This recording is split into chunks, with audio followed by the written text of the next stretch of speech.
Hello students, this question has been taken from your NCERT textbook of your English language, and the name of the book is Honeydew, and this book is of class 8th, and this question is of your first lesson. And what is the name of the lesson? The name of the lesson is the best Christmas present in the world.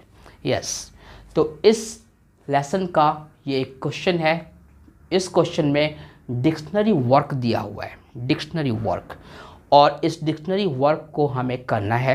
ये question में दिया हुआ है, तो question क्या कह रहा है, क्या समझा रहा है, उसको समझने की कोशिश करते हैं। क्वेश्चन में बोला है कि by the end of the journey we had run out of drinking water. ये एक सेंटेंस दिया गया है। इस सेंटेंस में एक verb I run out of, इस तरीके से ये एक वर्ब आई है। अब आपसे बोला गया कि look at the verb run out of in this sentence. इस सेंटेंस में run out of this verb को देखिए। रन आउट ऑफ इस वर्ब को आप इस सेंटेंस में देखिए। अब आपसे बताया गया कि it is a phrasal verb. Run out of ये एक फ्रेजल वर्ब है। इट हैज़ टू पार्ट्स, इसके दो पार्ट्स हैं, a verb and a preposition और एडवर्ब। इसके दो पार्ट हैं, एक वर्ब और दूसरा प्रेपोजिशन, अथवा एक वर्ब और दूसरा adverb. Phrasal verbs often have meanings that are different from the meanings of their parts. ये आपको बताया गया है कि फ्रेजल वर्ब्स होती हैं वो प्रेपोजिशन, वर्ब से जब प्रेपोजिशन मिलता है तो फ्रेजल वर्ब बनती हैं, या फ्रेजल वर्ब प्लस एडवर्ब से बनता है। और फ्रेजल वर्ब के जो पार्ट्स हैं, वर्ब और प्रेपोजिशन, उनकी अलग अलग जो मीनिंग है, उन मीनिंग से फ्रेजल वर्ब की मीनिंग बिल्कुल डिफरेंट होती है। ये बात आपको यहाँ समझाया गया है। आगे आपसे कहा गया कि find this phrasal verbs in the story. Story जो आपका लेसन है उसमें से ये फ्रेजल वर्ब्स कौन सी? Burned out, lit up, look down, run out, boarded up, keep out. ये फ्रेजल वर्ब्स हैं। इनको आपको ढूंढना है, इनको निकालना है और वो सेंटेंसेस लिखने हैं जिसमें ये फ्रेजल वर्ब्स यूज़ हुई। आपसे कहा गया write down the sentences in which they occur. उन सेंटेंसेस को लिखिए जिसमें ये फ्रेजल वर्ब्स आई हैं। Consult a dictionary and write down the meaning that you think matches the meaning of the phrasal verb in your sentence. और जो sentence आप दे रहे हो इन फ्रेजल वर्ब्स के लिए, तो उन फ्रेजल वर्ब्स का उस सेंटेंस में क्या मीनिंग निकल रहा है, वो मीनिंग आपको डिक्शनरी की हेल्प से लिखना है। तो ये हमारा वर्क है जो इस क्वेश्चन ने हमको कहा। अब इसका आंसर हमें करना है। तो देखिए आंसर क्या है। फर्स्ट आपका फ्रेजल वर्ब है बर्नड आउट। तो बर्नड आउट का मीनिंग क्या है? Destroyed by fire. Destroyed by fire, आग से नष्ट हो जाना। और सेंटेंस क्या है? सेंटेंस जो हमने स्टोरी से लिया वो सेंटेंस है number 12 turned out to be nothing but a burned out shell, the roof capping, the windows boarded up. Number 12 कुछ नहीं निकला सिवाय एक जले हुए ढांचे के अलावा, द रूफ कैपिंग, छतों में जगह जगह दरारें थी, the windows boarded up, Windows, खिड़कियाँ अपनी जगह से गायब, यानी खिड़कियों पे तख्ते जड़े हुए थे जिससे खिड़कियाँ नज़र नहीं आ रही थी। नेक्स्ट आपका जो फ्रेजल वर्ब है वो है लिट अप। लिट अप का मीनिंग क्या है? Became bright with happiness and excitement.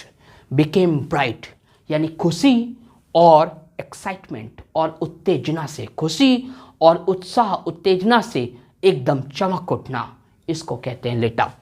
और सेंटेंस में लिट अप का जो यूज़ हुआ वो स्टोरी में कौन सा सेंटेंस है? वो सेंटेंस है that was the moment her eyes lit up with recognition and her face became suffused with the sudden glow of happiness.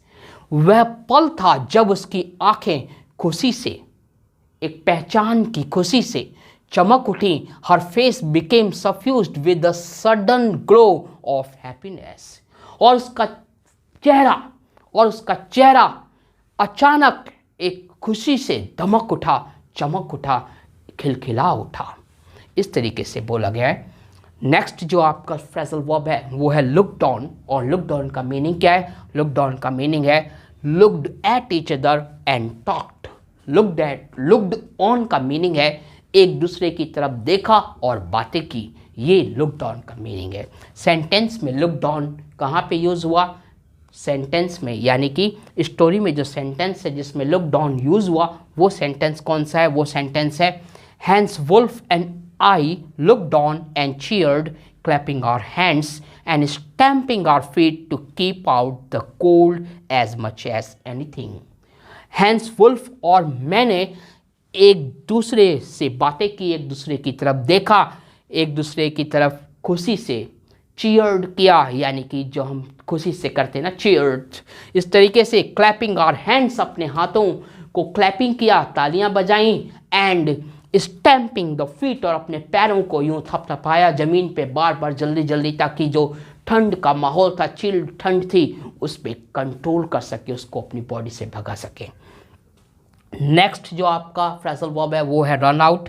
Run out का क्या मीनिंग है? To disappear, to disappear from the scene, to disappear from the scene, scene से, दृश्य से गायब हो जाना, यानी कोई चीज़ एकदम से फिनिश हो जाना, देखते देखते कोई चीज़ गायब हो जाना, या देखते देखते ही कोई चीज़ फिनिश हो जाना, उसको कहते हैं रन आउट। तो रन आउट का सेंटेंस में क्या यूज़ है? वो सेंटेंस जो स्टोरी में से लिया गया वो सेंटेंस है the time came and all too soon, the time came and all too soon when game was finished, the snaps, the rum and the sauces had long since run out and we knew it was all over. समय आया जब सब समाप्त हुआ, खेल समाप्त हो गया। समय आया जब खेल समाप्त हो गया। स्नैप्स, रम, सॉसेज, ये जितनी देर तक चले वो देखते देखते सब खत्म हो गए। And we knew it was all over, और हम जान गए कि सब समाप्त हो गया है। नेक्स्ट आपका फ्रेजल वर्ब जो क्वेश्चन में से लिया गया वो है boarded up. Boarded up, and what is the meaning of boarded up? Boarded up की क्या मीनिंग है? बोर्डेड अप की मीनिंग है to be dislocated, to be dislocated, और टू बी डिसलोकेटेड का अर्थ होता है अपनी जगह से अलग कर देना, एक पर्टिकुलर प्लेस से उसका स्थान चेंज कर देना। तो देखिए इसका एग्जाम्पल क्या है। Number 12 turn out to be nothing but a burned out shell, the roof capping, the windows boarded up, the windows boarded up. यहाँ पे बोर्डेड अप का यूज़ हुआ। अब सेंटेंस आपने अभी भी पहले ही एग्जाम्पल देखा, वो एग्जाम्पल आपका दूसरी फ्रेजल वर्ब बर्न्ड आउट के लिए था, और ये है बोर्डेड अप के लिए, क्योंकि बोर्डेड अप का भी यूज इसमें हुआ है।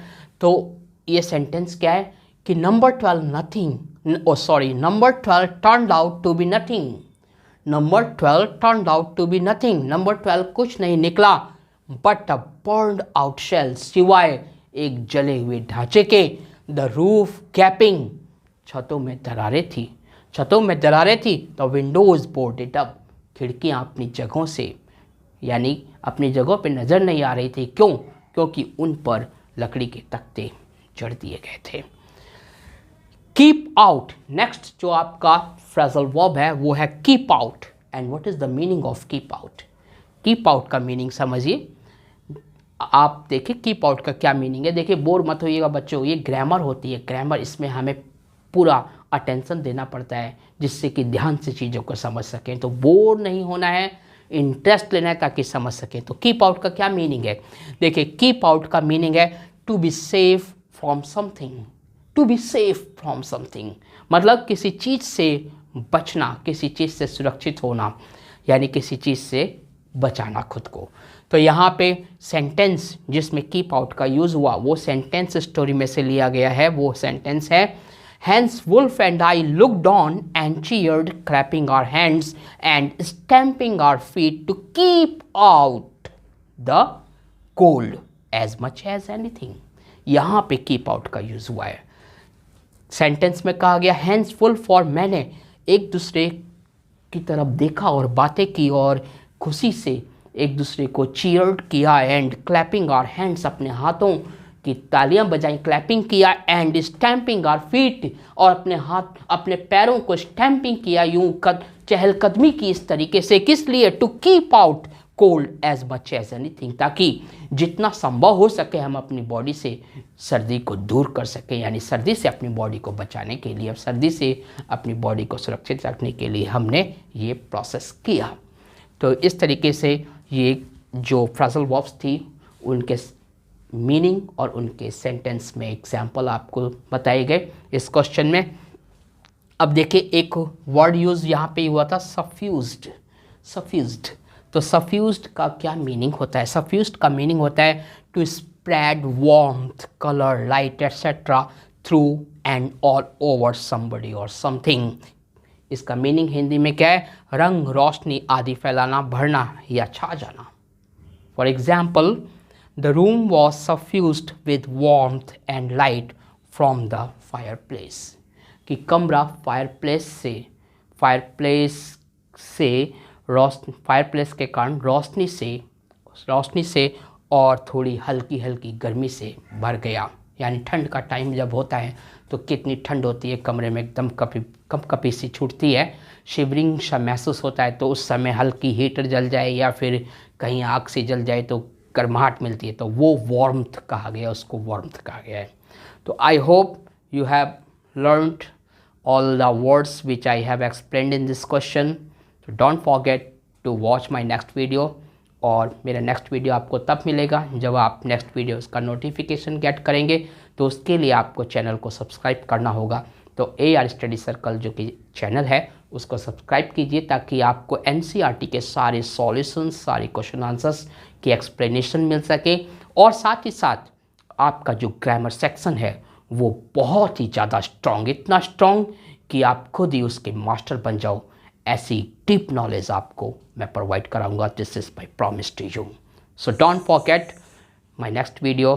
Thanks a lot for watching this video. Thank you very much.